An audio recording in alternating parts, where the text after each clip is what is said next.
So about that Switch 2 Direct, I've never gone from beyond hype while watching something to so much disappointment after the fact. I didn't even know what to say. I wanted to make a video hyping it up, and then I learned some stuff, and then nothing. I was just bummed out. But after taking a day to think about it, it's not great, but it's not the end of the world.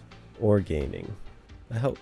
At least based on my current info. I could change my mind should something change. So let's get into it. I'm cool with the $450 price point. It's a lot, but I think you only need a few games to make a system worth it. I only truly put time into like 6 games on the first Switch, and I'm pretty happy with this system as a whole. The $80 games, on the other hand, not as cool with that. And honestly, it's not even about Mario Kart itself being 80. And real quick, while we're on the topic of Mario Kart, I and probably many others saw something saying it was $90 for physical.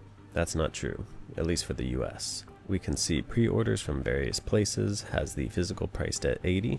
Anyways, I'm sure that you will get beyond your money's worth with this game. And we're gonna see more on it in the dedicated Mario Direct. I believe that was April 19th. I'm not defending $80 games, but my real concern, and the main reason I'm not cool with the $80 price point, is because I feel like the floodgates are now open for all the other games that are not worth $80, or even $70 for that matter, to now follow suit with that price. Another disappointment was learning about the game key card, which is basically a physical cart for the game, but it doesn't contain the game. It's just basically an authenticator for you to download the game from online. I was super disappointed with this one because I just started realizing the value of physical games a couple years ago, and this was actually one of the things I was looking forward to the most on the Switch 2, because I heard basically all the Switch 1 games were packed on the cart, and I assumed it would be similar for Switch 2. However, just like Mario Kart, it isn't all bad. If we look at the pre-order page for games, only Bravely Default and Street Fighter have the key card. Also, Cyberpunk is confirmed to be all on the cart, so while anything can happen just based on the first look of games, it seems like Nintendo games will be on the cart, and then third-party publishers have the choice of what to do.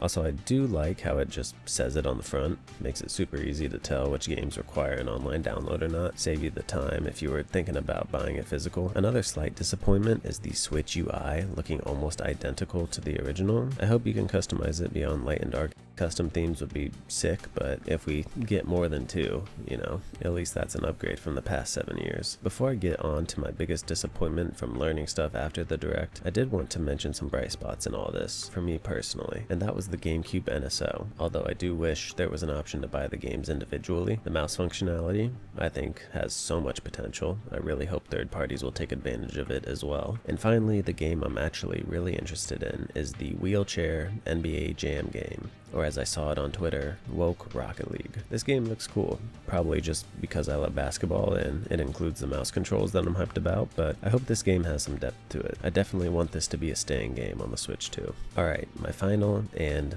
biggest disappointment of the Direct, and it's not even Nintendo's fault for this one, it's the DuskBloods. This game was the reason I was getting a Switch 2 day one. Signed up to Nintendo's email thing to try and get my pre-order, even though the game isn't supposed to launch till next year. That's just how hype I was. Watching the trailer, I really thought FromSoft finally got tired of Sony not doing anything with the Bloodborne IP and pulled the biggest FU I've ever seen and said we're making the spiritual successor with the Switch. And then when it said it was exclusive at the end, I was just like, yeah, it's wraps. Nintendo already won. But then I learned the game seems to be an online focused 8-player PvPvE, and that isn't to say the game won't be good or even great, but I'm not getting excited like that for what seems to be FromSoft's version of Dark and Darker.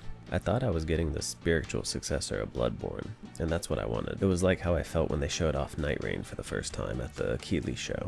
I thought we were getting another Elden Ring DLC expansion from the intro of the trailer, just for it to turn out to be a co-op roguelike game. I'm disappointed because I now have no real reason to pre-order the Switch. I can understand the Mario Kart hype, but unless there's something crazy to do in the open world, like, I don't know, like something like single player focus, I'm just not that interested in it, or any of the other day one games, honestly. Now I will probably still try to pre-order it and play the upgraded Tears of the Kingdom until the basketball game comes out, but if I don't get a pre-order, it really wouldn't bother me at all, at least for now. Maybe in the time between now and the launch I see something, or there's some crazy third-party game that's ready to be announced for day one release, or a port that gets me excited again. But anyways, that was my roller coaster of emotions from the past 48 hours put into video format. Let me know your opinions on the Direct or on what I've said in the comments below. And if you went through a similar journey of being super hype and then super disappointed. Anyways, that's about it. See ya.